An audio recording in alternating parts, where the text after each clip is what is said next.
예, 오늘 사순절 21번째 날에 에베소서 5장 1절부터 9절까지 있는 말씀을 읽습니다. 이 에베소서 5장에서 오늘 읽은 1절부터 9절까지의 아주 중요한 개념이 두 가지가 나옵니다. 그것은 첫 번째는 사도 바울이 예수 믿는 사람들, 이 당시의 사람들, 초대 교회의 사람들을 향하여 새로운 사람의 정체성을 두 가지로 규정하고 있는 것을 에베소서 오늘 5장에서 볼 수 있습니다.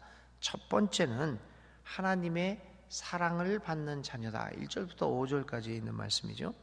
그래서 우리는 이제 하나님의 사랑을 받는 자녀, 신분의 변화가 있음을 이야기를 하고 있고요. 6절 이하에서는 또 다른 정체성을 하나 제시해 주고 있습니다.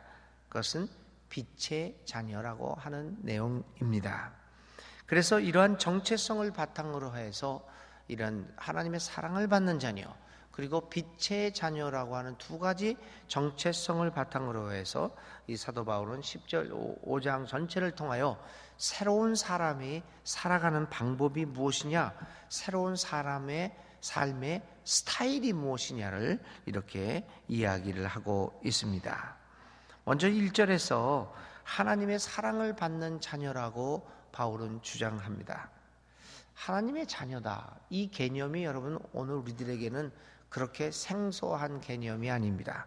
기독교 신앙을 오래 갖고 있는 사람들은 하나님 아버지, 당신의 자녀가 당신 앞에 나왔나이다. 이렇게 기도도 하고 또 그렇게 생각을 합니다.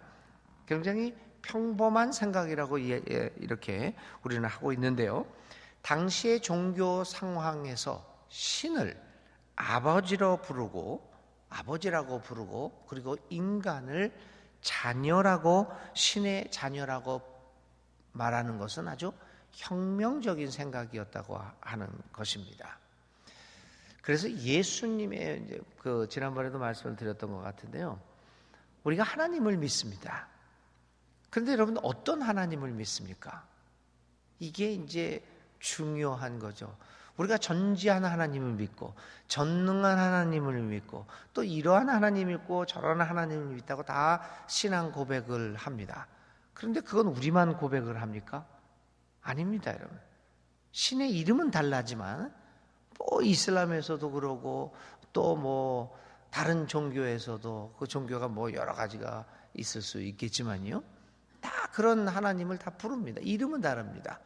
근데 가만히 그 내용을 들여다보면 우리가 믿는 하나님과 별다른 차이가 없는 걸 발견하게 될 겁니다, 여러분. 그럼 어디서 차이가 나는 것인가?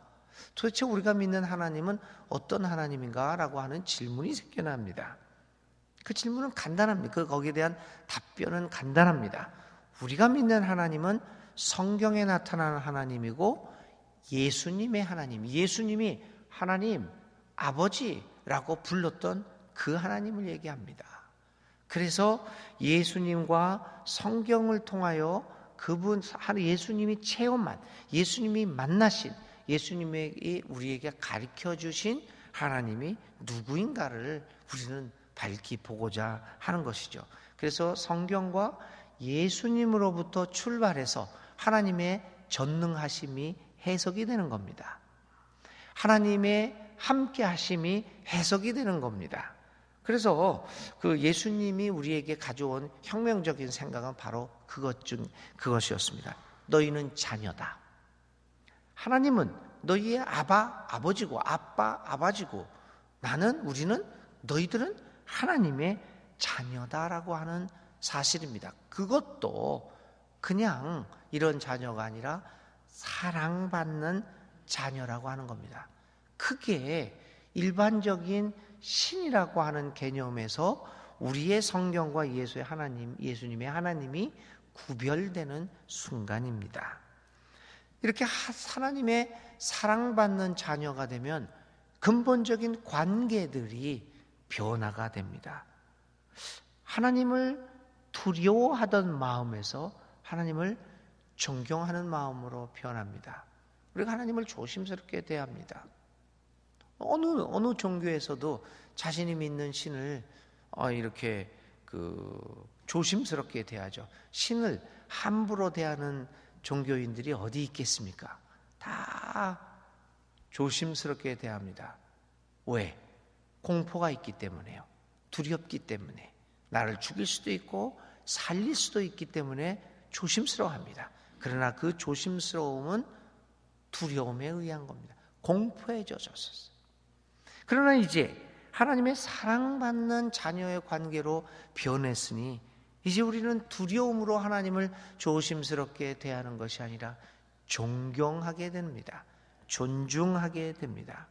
일반적으로 하나님 신과는 거리를 두어야 됩니다. 너무 가까이 하기에는 너무 먼 당신이 바로 신이라고 하는 존재입니다. 그러나 예수님을 통하여, 성경을 통하여 우리가 하나님의 사랑받는 자녀가 된 이후에는 하나님과 친밀해집니다.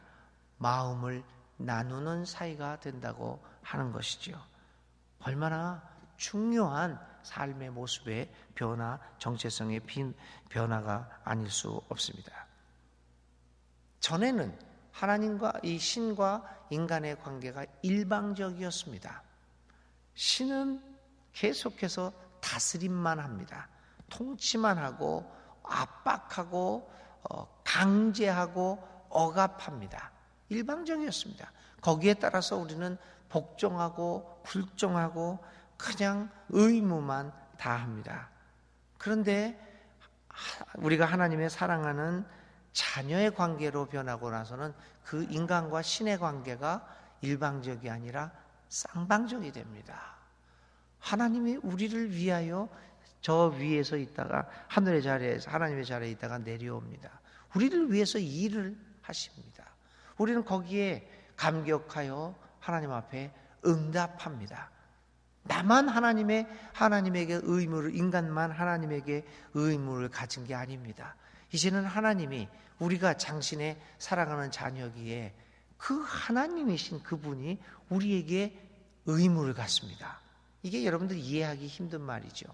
어떻게 신이 우리에게 의무를 가질 수 있느냐? 일방적인 생각으로는 그게 이해가 안 됩니다. 그런데 바로 그 하나님이 예수님이 만난 하나님이셨습니다.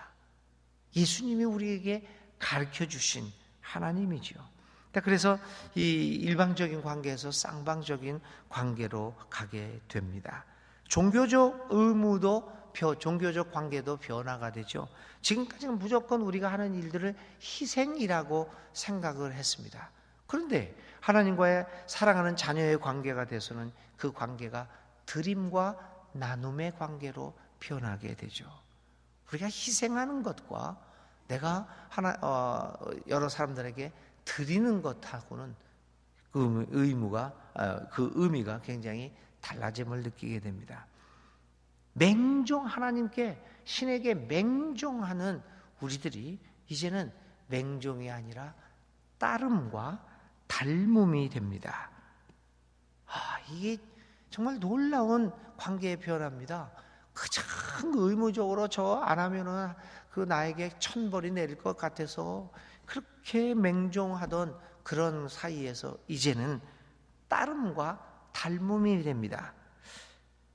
그래서 오늘 5장 1절에 사도 바울은 이렇게 얘기하는 겁니다. 그러므로 사랑을 받는 자녀같이 너희는 하나님을 본받는 자가 되라. 하나님의 자녀가 됐으면 가장 그 하나님의 자녀됨의 삶의 가장 큰 특징은 닮아감에 있습니다. 왜냐하면 우리는 하나님의 사랑받는 자녀이기 때문입니다. 사랑하는 교우 여러분, 오늘 우리가 사순절 기간에 생각하는 가장 중요한 예수님과의 하나님과의 이 생각은 무엇보다도 우리가 하나님의 사랑받는 자녀가 되었고 그렇기 때문에 우리는 예수님을 닮아가는 사람들이라고 하는 생각입니다. 이번 사순절 기간 동안 이제 20일밖에 남지는 않았지만 주님의 고난을, 십자가의 죽음을 생각하시면서 저 예수님의 고난으로 말미암아 이제 우리가 하나님의 사랑받는 자녀가 되었담을 감사하고 그분을 따라 예수님을 닮아가는 삶을 살아가겠다는 결단을 하는 귀한 이 사순절 기간이 될 수 있기를 간절히 기도드립니다. 한 가지만 더 말씀을 드리고 오늘 말씀 마치겠습니다. 2절의 말씀이죠. 그리스도께서 너희를 사랑하신 것 같이 너희도 사랑 가운데서 행하라. 자, 예수님의 물론 여기에는 단어가 그 후에 이제 그는 우리를 위하여 자신을 버리사 향기로운 제물과 희생 제물로 하나님께 드려졌다라고 합니다. 예수님의 죽음을 제물로 향기로운 제물이라고 이야기를 하고 있습니다.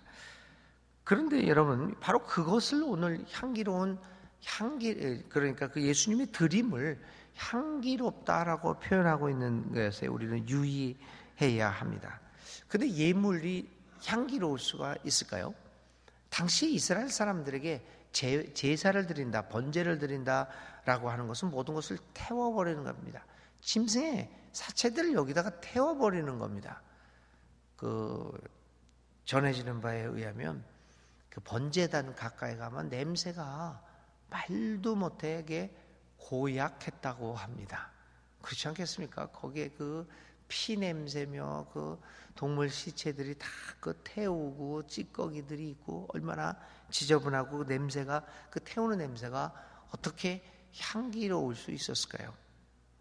제사에서 바쳐지는 제물들은 사실은 역겨운 냄새들을 자아내곤 했습니다. 그러나 예수 그리스도의 제물은 향기가 나는 것입니다. 왜 역겨움에서 향기로운 냄새가 날까요? 역겨움을 향기로운 냄새로 만들 수 있는 것은 오직 그것이 사랑에 기반할 때입니다.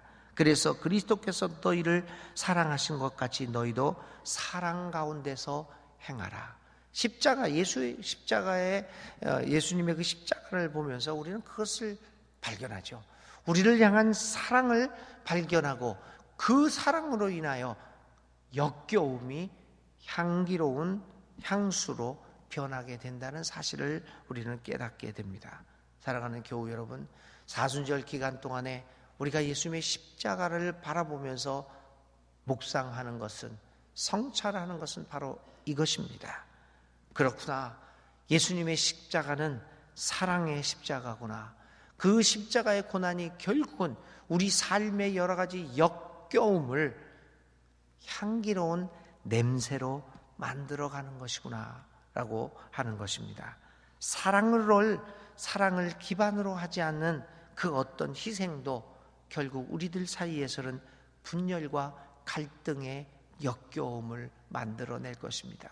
아무리 나는 선한 일을 한다고, 아무리 좋은 일을 한다고 할지라도 그것이 기본적으로 예수님의 십자가처럼 사랑에 기반을 하지 않고 있다면, 겉으로는 좋은 일 같지만 그 속에서는 역겨운 냄새가 나서 우리들을 분열시키고 갈등하고 서로 미워하게 만들 것입니다. 그러나 아무리 겉으로 보아서 초라한 모습으로 보일지라도 그것이 예수 그리스도의 십자가에서 나타난 사랑을 기반으로 한다고 한다면 오늘 우리 사이에서의 모든 역겨움들을 향수로 만들어 낼 수 있을 것입니다. 오늘 사순절을 22일째를 맞이하면서 예수님의 십자가의 고난을 생각하며 이것들을 생각하시기 간절히 바랍니다. 우리는 하나님의 사랑받는 자녀가 되었습니다. 그러므로 우리는 예수님을 닮아가야 합니다. 너희를 사랑한 것 같이 너희 가운데서 사랑으로 행하라. 사랑을 기반으로 하여 우리 사이에 존재하는 모든 역겨움들을 향수로 만들어내는 기적을 일으키는 이번 2017년 사순절에 우리 사랑하는 순천중앙교회 교우들이 다 될 수 있기를 주의 이름으로 기원을 드립니다. 기도하겠습니다. 사랑의 아버지 하나님, 오늘 사순절 21번째 날에 에베소서를 읽습니다. 이제 우리는 하나님의 사랑받는 자녀임을 깨닫습니다. 이제 그러기에 예수님을 닮아가는 이 사순절 기간들이 되게 도와주시고 사랑받는 자녀답게 사랑으로 우리 사이에 존재하는 모든 역겨움들을 향기로운 제물로 변화시킬 수 있는 우리들이 되게 하여 주시옵소서. 예수님의 이름으로 간절히 기도를 드립니다. 아멘. 오늘의 실천이요. 오늘 그 여러분들의 교재에 우리 있는 것 그대로 한번 해봅니다. 사랑하지 못하고 상처 준 사람을 생각하고 오늘 전화나 이메일 혹은 방문하여 미안하다는 뜻을 전해보자. 그래서 사랑으로 그동안 우리 사이에 존재했던 여러 가지 그런 냄새나는 것들을 이제 우리의 관계들, 우리 그리스도 안에 있는 우리 순천중앙교회 안에서 향기로운 냄새를 뿜어내는 우리 교회가 되도록 실천해 봅시다. 자, 오늘 주님 가르쳐 주신 기도하심으로써 아침 예배 마칩니다. 하늘에 계신 우리 아버지, 아버지의 이름을 거룩하게 하시며 아버지의 나라가 오게 하시며 아버지의 뜻이 하늘에서와 같이 땅에서도 이루어지게 하소서. 오늘 우리에게 일용할 양식을 주시고 우리가 우리에게 잘못한 사람을 용서하여 준 것 같이 우리 죄를 용서하여 주시고 우리를 시험에 빠지지 않게 하시고 악에서 구하소서. 나라와 권능과 영광이 영원히 아버지의 것입니다. 아멘. 아멘.